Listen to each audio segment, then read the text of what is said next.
Vamos al libro de 2 de Corintios capítulo 12, versículo 2 al 5. 2 de Corintios capítulo 12, versículo 2. Quiero leer la palabra en el nombre del Señor Jesucristo. Conozco un hombre en Cristo que hace 14 años, si en el cuerpo, no lo sé, si fuera del cuerpo, no lo sé, Dios lo sabe. ¿Cuándo dice conmigo Dios lo sabe?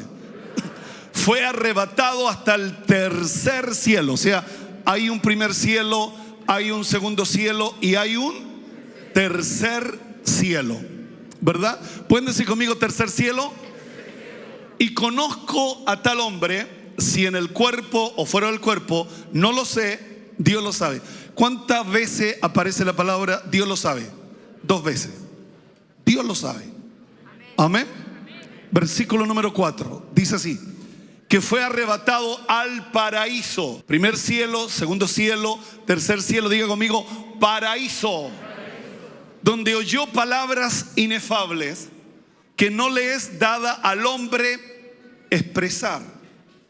Versículo 5 y último: de tal hombre me gloriaré, pero de mí mismo en nada me gloriaré, sino en mis debilidades. Amén. Cuando uno busca la palabra gracia, significa don inmerecido. O sea, la palabra don en la Biblia es regalo, es un regalo de Dios. La palabra gracia significa un don, un regalo inmerecido. También significa favor y significa bondad. En el Antiguo Testamento la palabra gracia significa favor. En el Nuevo Testamento la palabra gracia significa amor salvador de Dios hacia los pecadores.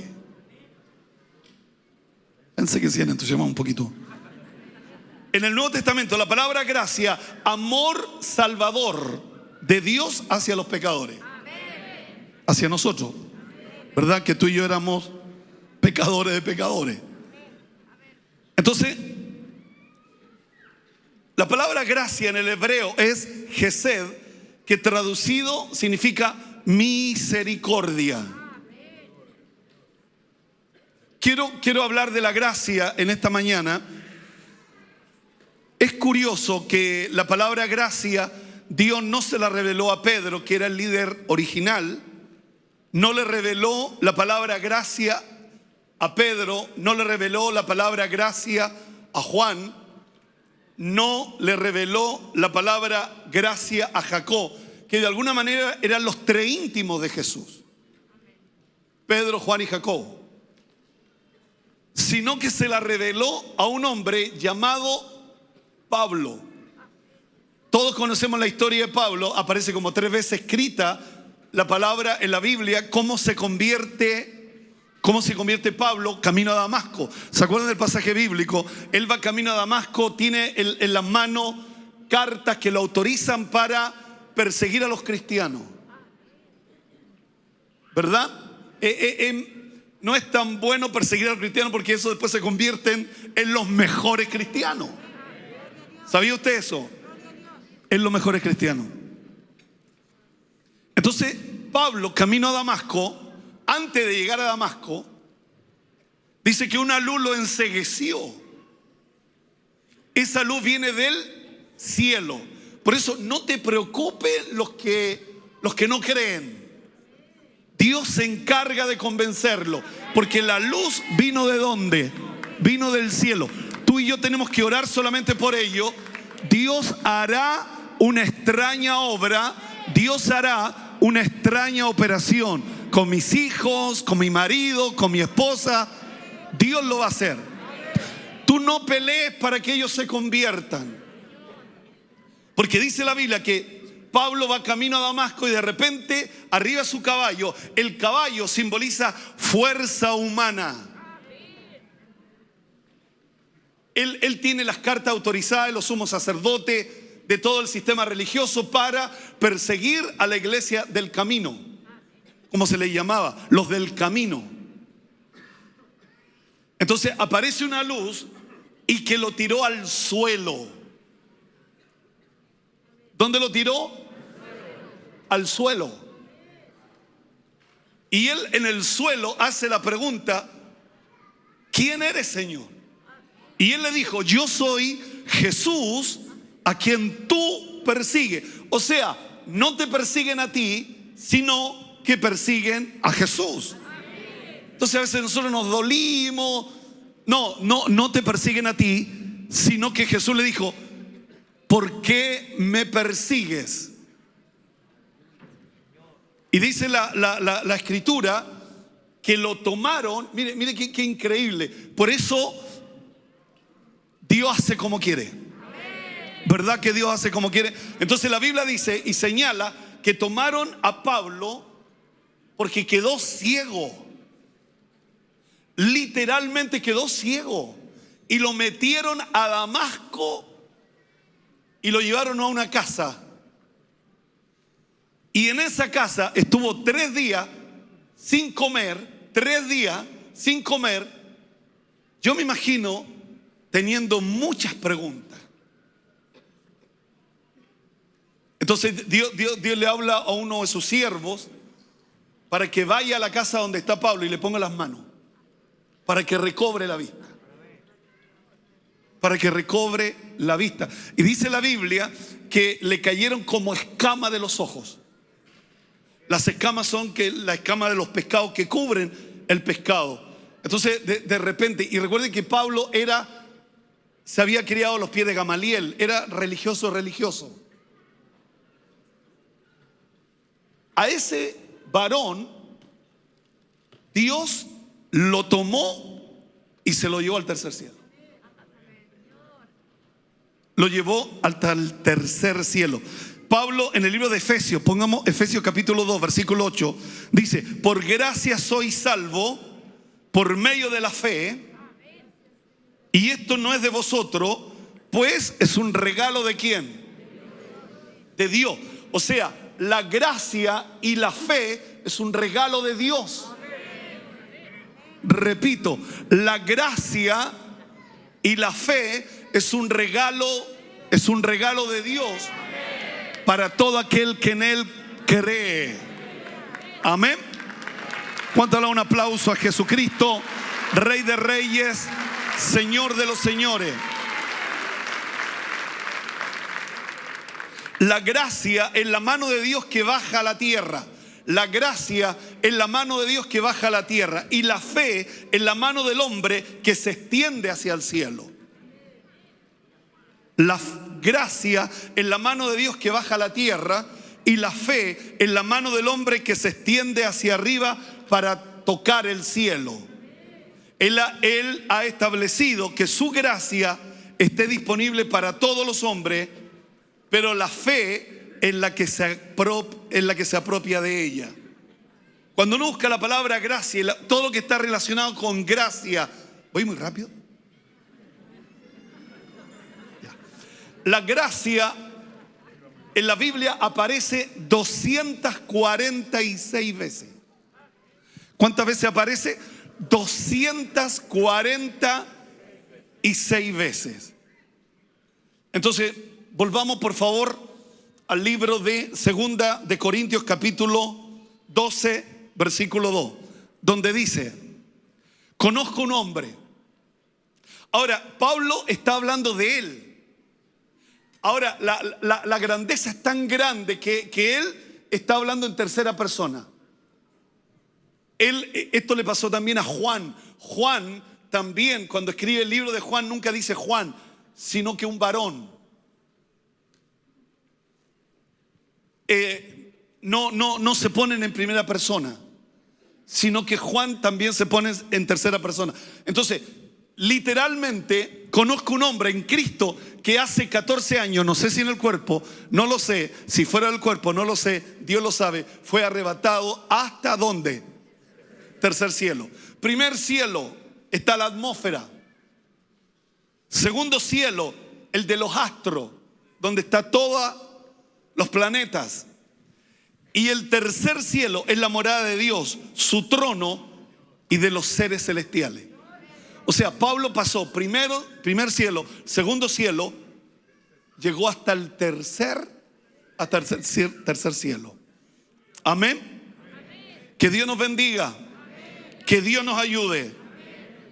Dice que oyó palabras inefables. Cuando uno busca la palabra inefable, significa que no puede ser dicho, que no se puede explicar con palabras.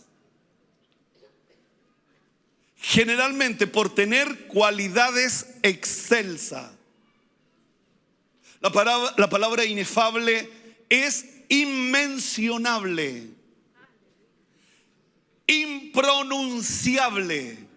O sea, es tan grande lo que Pablo vio que se le prohibió que él lo dijera. Y si se lo prohibió a Pablo, también me lo prohibió a mí para que se lo dijera.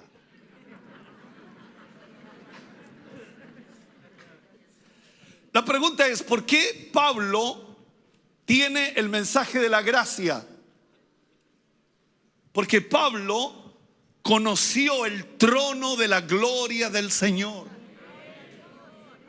Pablo fue el único que fue al tercer cielo y él vio la grandeza de Dios, la grandeza del Señor, y que no se le permitió poder decirlo. Por eso a él se le revela la palabra de la gracia. Nosotros tratamos en nuestra iglesia de hacer como un mix. ¿Sabe lo que es mix? Entre la gracia y la ley. Porque queremos ser sabios, ¿verdad? Porque queremos ser prudentes. Pero el tema es que al tener ese mix, anulamos la gracia. Porque al final estamos entre Tongoy y los vilos. Porque queremos ser sabios, queremos ser prudentes.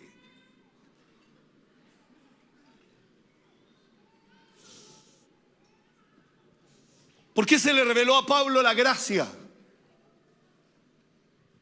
Porque Pablo vio el trono de gloria. Él vio la gloria de Dios. Los apóstoles vieron los milagros y también sin duda vieron la gloria de Dios. Pero los discípulos, Pedro, Juan y Jacob, lo que más subieron fue al monte de la transfiguración. Pero Pablo pasó el primer cielo, segundo cielo, tercer cielo. Entró donde está la grandeza de Dios. La Biblia dice el paraíso, donde tú y yo, si somos fieles, también vamos a llegar.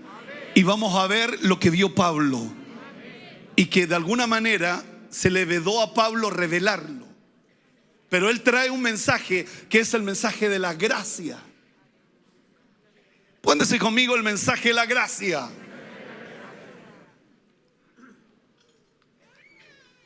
Él conoció el trono de Dios.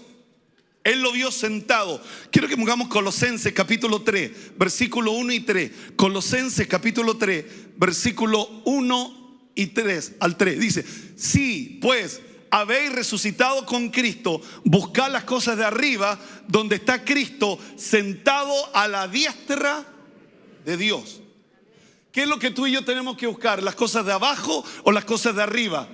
Las cosas de arriba, ¿verdad? Donde está sentado Cristo a la diestra de Dios. Versículo número 2 dice, poned la mira en las cosas de arriba, no en las de la tierra. Y el último versículo dice, porque habéis muerto y vuestra vida está escondida con Cristo en Dios.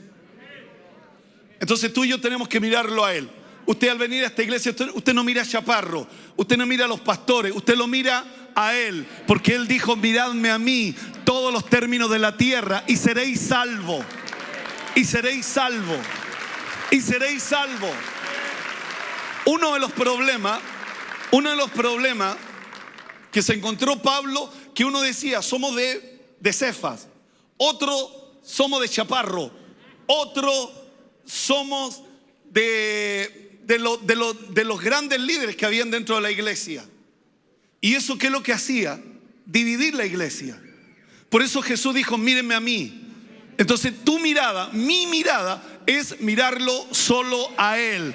Porque toda buena dádiva proviene de Él.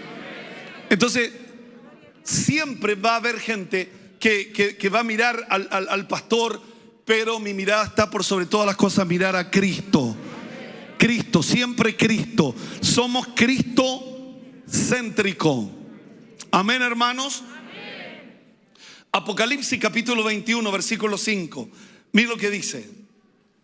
Apocalipsis capítulo 21, 5. Y el que estaba sentado en el trono dijo: he aquí, yo hago nueva todas las cosas. ¿Qué vio Pablo? El trono. Juan dice en Apocalipsis: el que estaba sentado en el trono dijo: he aquí, yo hago nuevas, diga conmigo, nuevas todas las cosas. Y me dijo: escribe, porque estas palabras son fieles y verdaderas. Nadie que ve el trono, la grandeza de Dios, puede quedar inmune. Algo cambia, algo sucede. Pablo vio la grandeza de Dios y a él se le reveló el mensaje de la gracia, porque él vio el trono. Él vio la grandeza de Dios. Que Dios nos bendiga, que Dios nos ayude. En el libro de Hebreos capítulo 12, versículo 15, quiero que lo pongamos por favor. Hebreos capítulo 12, versículo 15 dice: mirad bien, no sea que alguno deje de alcanzar la gracia de Dios. ¿Qué es lo que frena la gracia de Dios? ¿Cuál es el obstáculo para la gracia de Dios? Que brotando alguna raíz de amargura os estorbe y por ella muchos sean contaminados. O sea, si hay algo que anula la gracia, es la amargura. Y a veces tú y yo estamos llenos de cualquier amargura. La amargura frena, detiene, para literalmente la gracia de Dios. La gracia del Señor. Hay en el Antiguo Testamento, en el libro de Levíticos capítulo 26, versículo 46. Levíticos capítulo 26, versículo 46. Dice: estos son los estatutos, ordenanzas y las leyes que estableció Jehová entre sí y los hijos de Israel en el monte del Sinaí por mano de Moisés. O sea, Dios le entregó al pueblo de Israel la ley. ¿Dónde? ¿En qué monte? En el monte Sinaí. Ahí se la entregó. ¿En qué monte? Monte Sinaí. En el Nuevo Testamento, en el Nuevo Testamento, literalmente en San Juan capítulo 19, versículo 17. San Juan capítulo 19, versículo 17. Quiero mostrarle esto. Quiero hacer un paralelo. Y él, cargando su cruz, salió al lugar llamado la Calavera, y en hebreo es el Gólgota. Quiero que pongamos en la pantalla, por favor. Aquí hay dos montes, uno que es el Sinaí, y aquí Dios le dio a Moisés la ley. Pero también tenemos que reconocer que Cristo, cargando su cruz, salió al lugar llamado de la Calavera, y en hebreo que es el Gólgota, donde Cristo murió por cada uno de nosotros. Entonces acá tenemos la ley y acá tenemos la gracia. ¿Por qué acá la gracia? Porque Jesús, mirándolo a todos, cuando a él lo estaban crucificando, él dijo: Padre, la primera palabra fue: Padre, perdónalos porque no saben lo que hacen. Entonces acá tenemos la ley y acá tenemos la gracia. El temor que tengo, de manera legítima, mientras preparaba este mensaje, no llegaba la hora de decírselo, y no quiero mirar a nadie porque no sé en qué monte estás. Si estás en el monte de la ley o estás en el monte de la gracia. Puedo estar equivocado, pero te veo más en la ley, en la tradición, en el legalismo, en las ordenanzas, más que: Padre, perdónalos porque no saben lo que hacen. Entonces, ¿en qué monte estamos?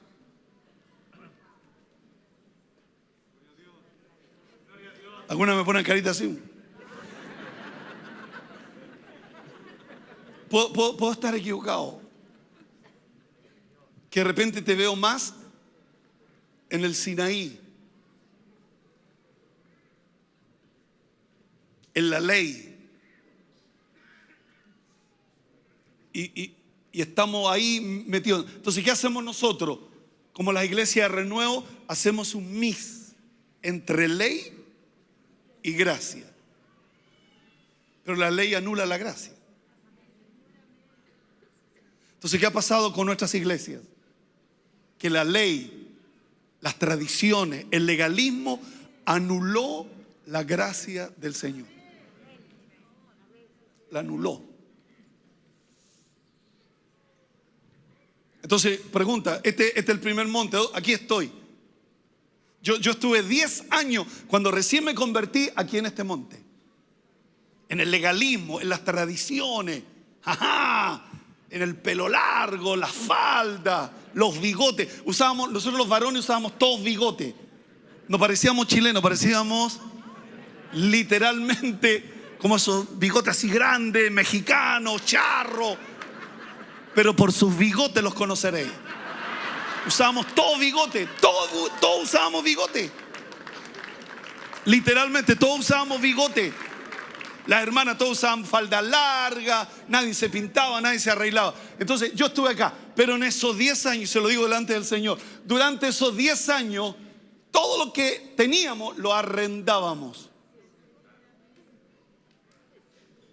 Como que la ley, no hay una libertad para comprar cosas, para consolidarte. Entonces, en mis primeros 10 años, ¿qué es lo que tuvimos? Tuvimos varios cines. Teníamos los cines, pero todos arrendados. Teníamos programas de radio, todos arrendados. Todos arrendados. Estaba en la mañana, a las 7 de la mañana, de 7 a 9, en la radio Antena 1. Después me iba en la tarde a la radio Colo Colo. Y después me iba en la tarde a la radio Monumental. Vivía en la radio, arrendando. Y después en la noche estaba en la radio Corporación cuando la arrendamos.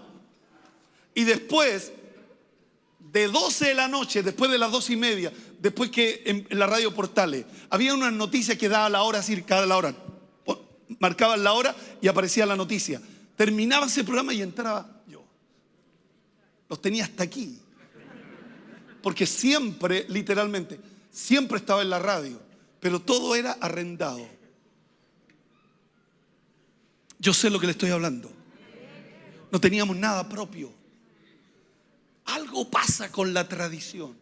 Algo pasa con la ley que no te permite poder consolidarte. Como que no te mira, no te da esperanza. Como que tenés que estar esperando que Cristo venga a buscarte ya, porque estoy arrendando y ya me sale caro el arriendo.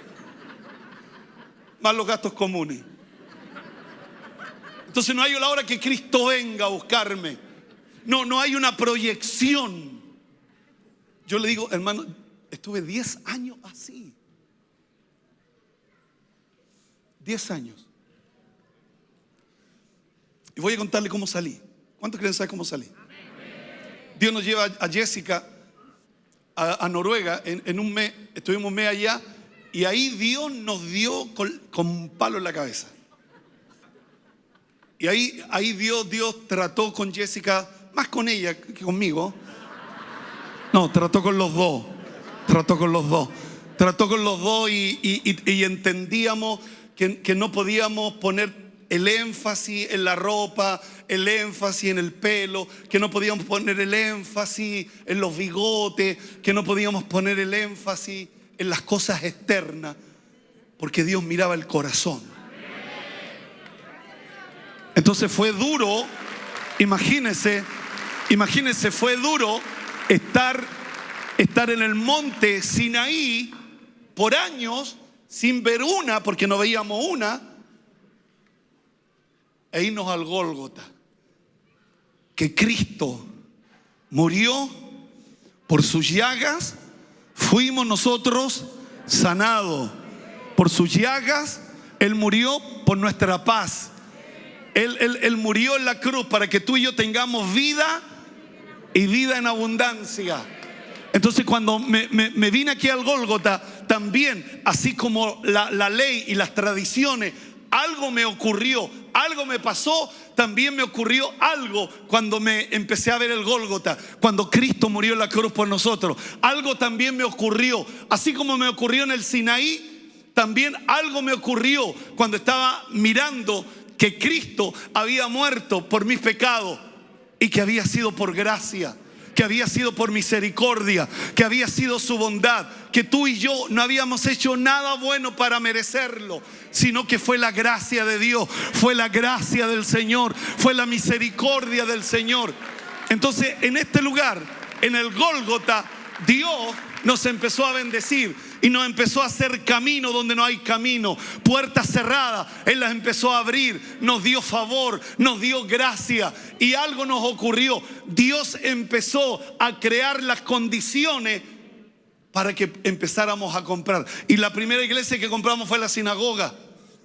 Y empezamos a comprar las radios. Algo pasa, algo sucede, como que la tradición te agarra y no te suelta. Y te hace justificar la pobreza.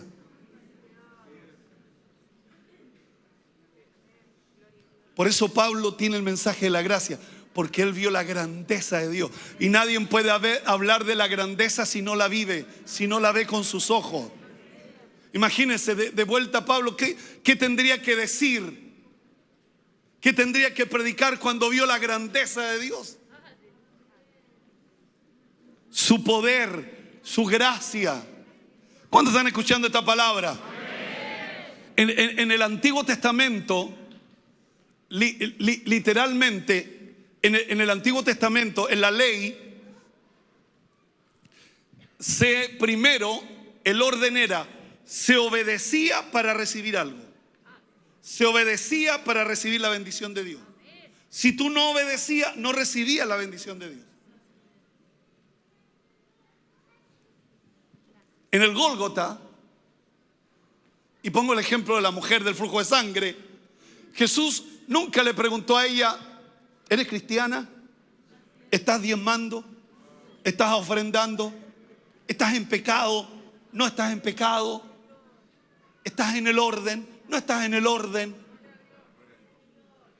¿Qué es lo que creyó ella? Si solo tocar el borde de su manto, voy a hacer ¿qué cosa? Voy a ser sana. Y se hizo paso entre la multitud y lo tocó. Y la Biblia dice que virtud salió de él. Y cuando salió virtud de él, él preguntó, ¿quién me ha tocado? ¿Quién me ha tocado? O sea, en el Antiguo Testamento, primero, para recibir la bendición de Dios tenías que obedecer. En el Nuevo Testamento, primero tú recibes la gracia y a consecuencia de ver la bendición de Dios, tú y yo obedecemos. Obedecemos por gratitud. Obedecemos por gratitud. Obedecemos por gratitud. Por cuanto Dios ha sido bueno. Por cuanto Dios ha sido maravilloso. Por cuanto Dios ha sido extraordinario. En el Nuevo Testamento, tú y yo primero recibimos. Imagínense cuando Dios lo llamó a usted. ¿Qué hizo usted para que Él tuviera tanta misericordia a usted? Nada. Estábamos en el hoyo de la desesperación. Estábamos en el hoyo de la desesperación. ¿Qué hicimos de bueno para que Dios se fijara en nosotros? Estábamos llenos de pecado, estábamos llenos de maldad, estábamos llenos de vicio, estábamos llenos de tanta basura. Pero Él nos miró y su sangre preciosa nos lavó y nos limpió de todos nuestros pecados. En el Sinaí, en la ley, tú tenías que obedecer para ser bendecido. Si obedecieras mi voz, si obedecieras mis estatutos, si obedecieras. En el Antiguo Testamento, y quiero que ponga atención a esto, en el Antiguo Testamento, primero había que traer los diezmos al alfolí para que de ahí Dios te abriera los cielos. Ese era el orden. El diezmo en el Antiguo Testamento es por obediencia.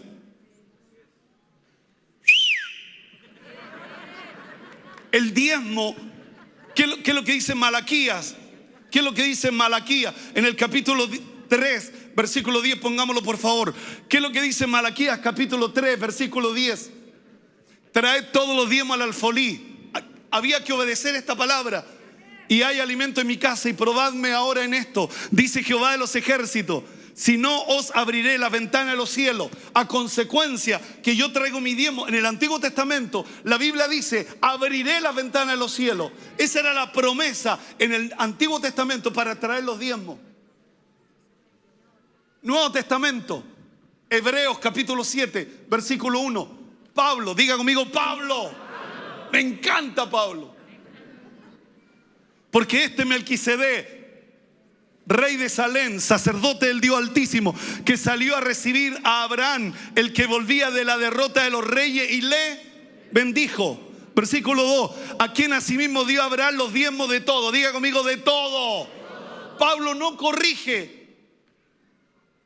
Pablo no corrige y dice, diezmo de lo que tú crees, de lo que tú piensas, de lo que de acuerdo a tu criterio. A quien asimismo dio a Abraham los diezmos de todo, cuyo nombre significa. Todo esto se le revela a Pablo, porque esta es la palabra de Génesis capítulo 14, cuando Abraham entregó los diezmos a Melquisedec. Pero ¿quién tiene la mayor revelación de traer los diezmos? Es Pablo. ¿Quién es? Pablo, cuyo nombre significa primeramente rey de justicia y también rey de Salem, esto es rey de paz. Sigamos. Sin padre, sin madre. Esto no se le reveló a Moisés. Moisés solo habla del sacerdote Melquisedec. Pero ¿quién tiene la revelación? ¿Quién es Melquisedec? Se le reveló a Pablo en el Nuevo Testamento. Y dice que ni tiene principio de día, ni fin de vida, sino hecho semejante al Hijo de Dios. Permanece sacerdote para siempre. Versículo 4. Considerad, diga conmigo, considero. Pues cuál grande era este, a quien aún Abraham el patriarca dio diezmo del botín. ¿Cuántas veces ya lleva la palabra diezmo? 2 veces. Versículo 5. Ciertamente los que de entre los hijos de Leví reciben el sacerdocio tienen el mandamiento de tomar del pueblo los diezmos según la ley, es decir, de sus hermanos, aunque estos también hayan salido de los lomos de Abraham. Porque cuando Abraham estaba entregando su diezmo, lo estaba dando por sus generaciones. Por sus generaciones. Mire lo que dice el versículo 6. Pero aquel cuya genealogía no es contada entre ellos, tomó de Abraham los diezmos y bendijo al que tenía la promesa. Abraham tenía la promesa, pero ¿qué es lo que le faltaba a Abraham para que se activara la promesa? La bendición de Dios. La bendición de Dios. Tú podías estar lleno de promesa. Yo podré estar lleno de promesa. Si no tengo la bendición de Dios, no recibo las promesas. Y estoy lleno de promesa. Y usted está lleno de promesa. Pero usted necesita, yo necesito la bendición de Dios. Por eso Melquisedec lo bendijo. Para desatar las promesas. Para desatar las promesas. Porque la bendición de Dios es la que desata. La foto.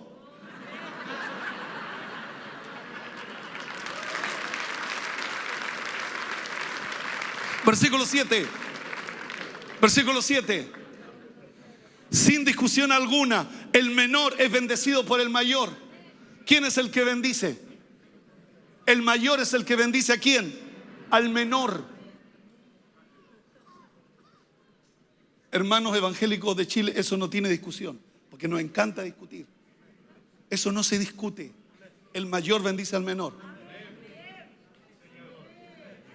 Eso no tiene discusión, pero te encanta discutirlo.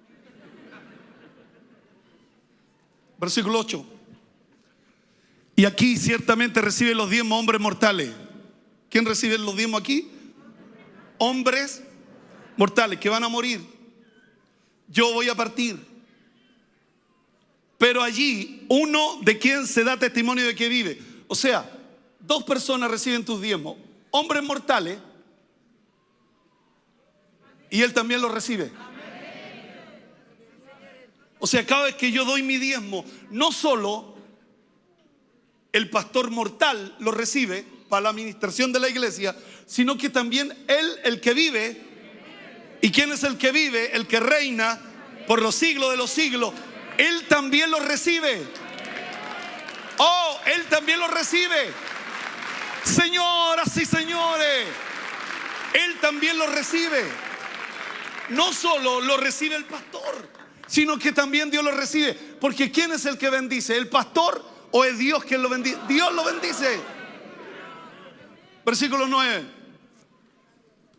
Por decirlo así, en Abraham pagó el diezmo también Leví, que recibe los diezmos. Porque de Leví sale el sacerdocio. De Leví. Entonces, en el Antiguo Testamento, no pierda eso. En el Antiguo Testamento el diezmo era por obediencia. Había que obedecer para que Dios te abra los cielos. En el Nuevo Testamento, y se lo voy a decir con todo mi corazón, en el Nuevo Testamento el diezmo es una revelación. A ti se te revela. Y preocúpate si no se te revela, porque cuando Dios revela algo es porque Dios tiene propósitos. Hay un propósito más grande, hay algo más extraordinario, hay algo más superior. Por eso Dios te lo revela. Dios te lo revela, porque Dios tiene un propósito más grande. Por eso en el antiguo el diezmo es por obediencia, en el nuevo es por revelación. Entonces, ¿cómo me explico yo? ¿Cómo me explico yo? ¿Cómo me explico yo? ¿Cómo me explico yo? Repito porque no tomo la idea. ¿Cómo me explico yo? Que estando yo dos meses convertido, entro a los carabineros y el primer sueldo yo se lo doy al Señor. ¿Quién me lo enseñó? Nadie. Porque en 2 meses recién convertido, cuando yo no era nada, cuando yo estaba en el suelo sin nada, y ahora conocí a Cristo y Dios me abrió las puertas de la policía y estoy siendo policía y me están pagando. Estaba estudiando para ser policía, pero ya me estaban pagando sueldo. La gratitud te da una revelación. La gratitud te da una revelación. Y yo estando en la isla grande de Chiloé, en la calle Pudeto, en Ancud, Dios me revela. Nadie me enseñó mayordomía. Nadie me dijo tenés que hacerlo así, paso número 1, paso número 2, sino que era la gratitud que yo tenía con el Señor. Porque cuando no era nada, cuando no era nadie, entonces ahí en esa isla Dios me lo reveló. ¿Para qué? Para esto. Si yo hubiera sido un pastor, si yo hubiera sido un hermano que no le diera importancia al diezmo, jamás yo hubiese podido lograr hacer cosas grandes, cosas extraordinarias, jamás. Pero Dios me preparó del tercer mes. Me convertí el primero, pasó primero, segundo, entré a los carabineros al tiro, ¡pah! Dios me metió para adentro. El tercer mes, Dios me lo revela. Y yo no hallaba la hora de pagar el diezmo. Y yo no hallaba la hora que fuera el domingo para ir a la iglesia y entregar mi diezmo. Eso es revelación. Cuando tú no hayas la hora de cumplir por cuanto Dios ha sido bueno contigo. ¿Para qué Dios lo hizo allá en Ancud? Para lograr cosas como esta. Imagínense que yo hubiera sido tacaño.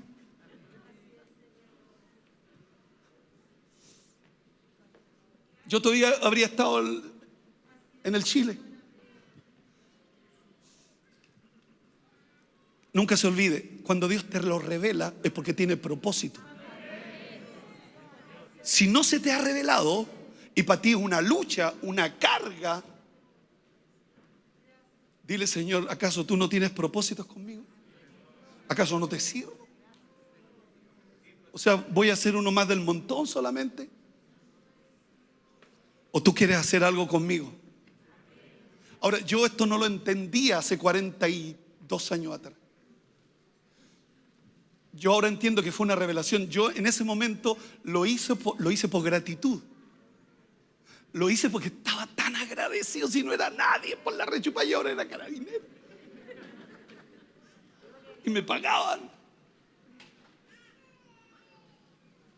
Yo así lo vi. Yo así lo entendí.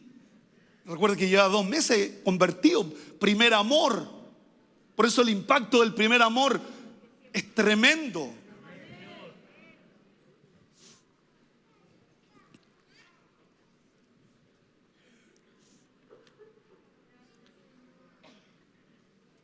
En el Antiguo Testamento, volvamos a los monitos. Yo te veo más acá. sin lograr muchas cosas, siempre luchando, siempre peleando. Te cuesta una y otra. Que lo lográis, sí, pero con un costo alto. Cuando Dios te quiere mirando su grandeza, que el que vive, el que reina, el que tiene todo el poder, toda la gloria, el que tiene la capacidad de poder decir: Padre, perdónalo. Imagínense, lo están matando y él está ahí arriba en la cruz diciendo: Padre, perdónalos, porque no saben lo que hacen. Y de repente uno que está al lado, un ladrón, le dice: acuérdate de mí cuando venga en tu reino. Una frase tremenda. Y él, imagínense, todo roto, y le pega una mirada así entre ojos: hoy estarás conmigo en el paraíso. Esa es la gracia de Dios. Él no le dijo: no, tú sos malo, no, tú soy malo, tú has hecho mucho daño. Él le dijo: hoy estarás conmigo en el paraíso. Hoy estarás conmigo en el paraíso. Te veo en el Sinaí, no te veo en el Gólgota.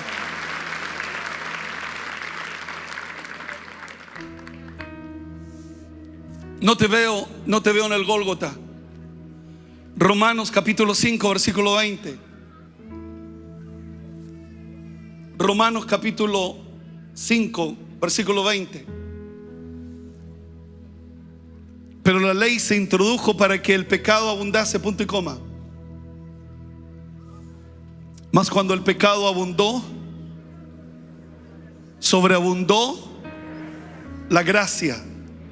Una versión dice: pero mientras más pecaba la gente, más abundaba la gracia maravillosa de Dios. Otra versión: el pecado se hizo fuerte, pero el amor de Dios lo superó. Ahí de estar sacado otra foto. Otra versión: pero cuando más se multiplicó el pecado, tanto más abundante fue la gracia. En Chile estamos viviendo un tiempo bien complejo. Ha crecido la violencia, ha crecido la maldad, pero los cristianos, tú y yo, los que creemos en el Señor, decimos que la gracia de Dios es mayor, el amor de Dios es más fuerte, la misericordia de Dios es más grande. Chile es tierra de avivamiento. Chile es tierra de avivamiento. Dios se va a glorificar en nuestra nación. Dios se va a glorificar en nuestra nación. ¿Cuántos lo creen, hermano? Romanos capítulo 5, y termino con esto. Que suba el coro. Romanos capítulo 5, versículo 17. Pues si por la transgresión de uno solo reinó la muerte, a través de Adán, porque a través de Adán, tú y yo, la transgresión de uno solo reinó la muerte, mucho más reinarán en vida por uno solo, Jesucristo. Los que reciben la abundancia de la gracia y del don de la justicia. Así como la muerte entró por uno, por Adán, también por uno, por Cristo. ¿Qué entró? No entró la gracia, entró la abundancia gracia. Te veo más en el monte de la ley, no teniendo nada.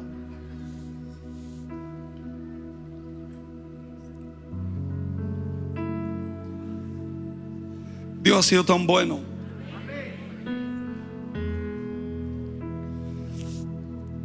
Hay un ejemplo que siempre pongo, de un ejemplo de que en el tercer cielo ahí había una computadora y los ángeles del cielo le dijeron al Señor: Señor, necesitamos levantar a un muchacho de Chile para engrandecer tu nombre en Chile. Ponga los requisitos. Requisito número 1, pecador de pecadores. Requisito número 2, malo de malo. Número 3, vicioso de vicioso. etcétera, etcétera, etcétera. Y pusieron enter. ¡Ting! Y apareció un nombre: Chaparro Soto Juan Fernando. Entonces Dios dijo: ¿de qué parte? De Coronel. No hay nadie en Santiago, no, de Coronel.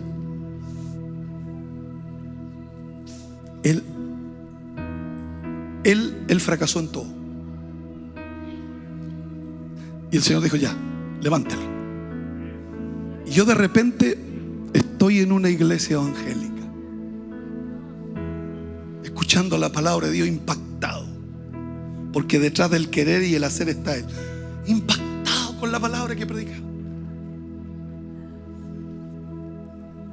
Y a los 2 meses para ser policía, para aprender obediencia, para aprender a su orden, a su orden, a su orden, a su orden, a su orden, a su orden. Porque yo era rebelde en extremo.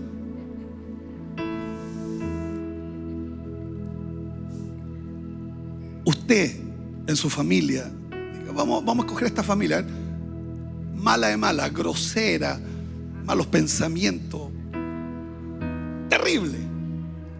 Y apareció tu nombre. No teníamos nada a favor nuestro. No teníamos nada a favor nuestro. Todo lo contrario. Todo lo que hacíamos nos jugaba en contra. Pero la gracia de Dios superó el pecado, superó la maldad, para que nadie se entre en la jactancia, sino que cada día podamos mirarlo a Él y decir: solo a Cristo, solo a Él, toda la honra, toda la gloria te pertenece a ti, porque a ti te plació haberme llamado, a ti te plació haberme escogido, a ti te plació. Así Dios lo hizo contigo. No teníamos nada que pudiéramos decir: no, éramos distintos, éramos diferentes. No teníamos nada. Solo fue su gracia. Solo fue su gracia. Esta mañana Dios te dice: sal del Sinaí y ándate al Gólgota.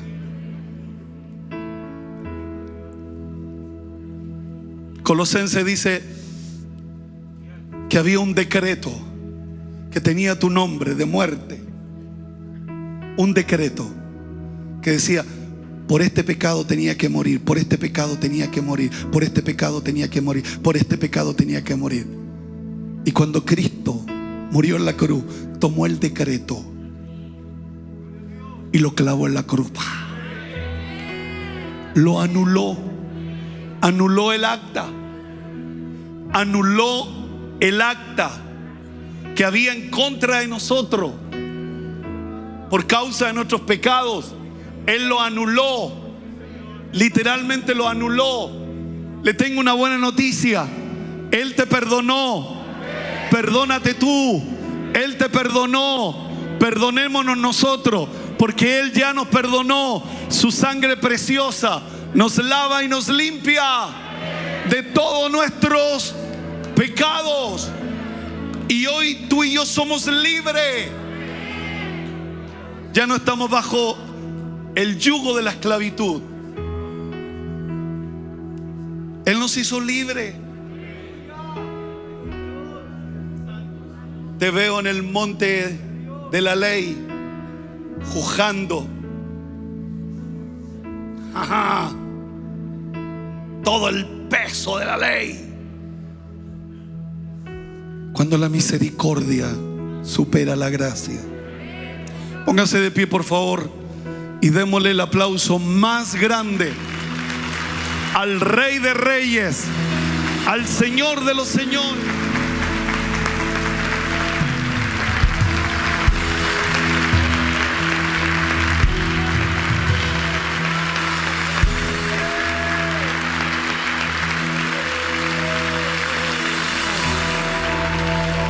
Quiero que oremos. Quiero decirle que esto no es gracia sobre gracia. Esto supera la gracia, es mucho mayor. Tú y yo, el que Dios haga primero algo por ti, solo es reacción nuestra. Servirle, seguirle, es porque nos amó cuando nadie nos amaba, nos levantó cuando nadie nos levantó, nos perdonó cuando nadie nos perdonaba. Por eso en el Nuevo Testamento la gracia, Dios lo hace primero, y la reacción de buenos hijos, de buenas hijas, es que seamos fieles a Él, que seamos fieles al Señor y le busquemos con todo nuestro corazón. Quiero que repitas la oración que voy a hacer, y quiero que le pidamos al Señor en esta mañana que me saque del monte del Sinaí y que me lleve al Gólgota a ver el sacrificio que Él hizo por cada uno de nosotros. Él vino a los suyos y los suyos no lo recibieron, pero a los que le recibieron Él les dio la potestad de ser llamados hijos de Dios. Repite esta oración, por favor. Señor Jesús, Señor Jesús, quiero darte gracias por esta linda oportunidad de oír tu palabra. Yo te pido que tú nos ayudes. Señor, perdóname. Porque muchas veces me he parado ahí en el monte de la ley. Pero en esta mañana, al oír tu palabra, me voy al Gólgota y ver el magno sacrificio de Cristo en la cruz, muriendo por todos mis pecados. Él es el obispo de nuestras almas. Él es el buen pastor. Y el buen pastor dio la vida por sus ovejas. Él dejó las 99 y te salió a buscar. Él dejó las 99 y Él te salió a buscar. Y te trajo al redil. Y yo te doy gracias, Señor, por darme esta oportunidad de reconocer que tú eres el Señor, Dios todopoderoso. Tú eres el Dios grande, el que cambia mi lamento en baile, el que cambia mi tristeza en alegría, el que me acerca cuando estoy lejos, el que llego donde antes no llegaba. Y yo te doy gracias en esta mañana. Yo voy a vivir la palabra de la gracia. La palabra de la gracia conlleva mayor responsabilidad. Porque en el Antiguo Testamento primero había que obedecer para ser bendecido. En el Nuevo Testamento Dios te bendice. Y a través de esa bendición Dios espera que tú y yo de manera agradecida podamos buscarte, servirte con todo nuestro corazón. Muchas gracias por tu palabra, Señor. Tu palabra es fiel y verdadera. A contar de este día no tengo nada, pero lo voy a tener todo. Voy a salir del monte de la ley y me voy al Gólgota. Y desde ahí voy a ver la grandeza. Voy a ver la bendición de Dios. Por eso para Pablo no era problema decir. Él te va a bendecir con toda bendición espiritual. Yo te doy gracias por tantas cosas lindas. Voy a experimentar la gracia. He estado bajo la ley. He estado bajo las tradiciones. Bajo los dogmas. Bajo los legalismos. Pero en esta hora me voy a la gracia responsable. Voy a vivir la gracia del Señor. Ya para ir retirándonos, había una mujer que estaba en la iglesia encorvada. Ella no le dijo sáname, sino que Jesús le dijo ponte de pie. Y ella se enderezó. Dice que lleva años, 12 años encorvada. En el Nuevo Testamento Él hace el milagro antes. Y si esa mujer con todas sus limitaciones estaba en la iglesia, ¿cuánto más ahora? ¿Cuánto más ahora? Si ese es el problema tuyo y mío, que nosotros deberíamos servir mucho más, deberíamos ser mucho más fieles, porque Él hizo primero. Por eso, Padre, yo te pido en esta mañana, al que está enfermo, sánalos solo por gracia. Que la gracia de Dios se manifieste. Peticiones que sean contestadas solo por gracia. Que no haya ningún esfuerzo tuyo, sino que la gracia de Dios sea manifestada en el nombre de Jesús. Que esta semana veamos frutos, respuesta a esta palabra. Voy a vivir la gracia del Señor de manera tangible en el nombre de Jesús. ¿Cuánto da un aplauso a Dios? ¡Vamos!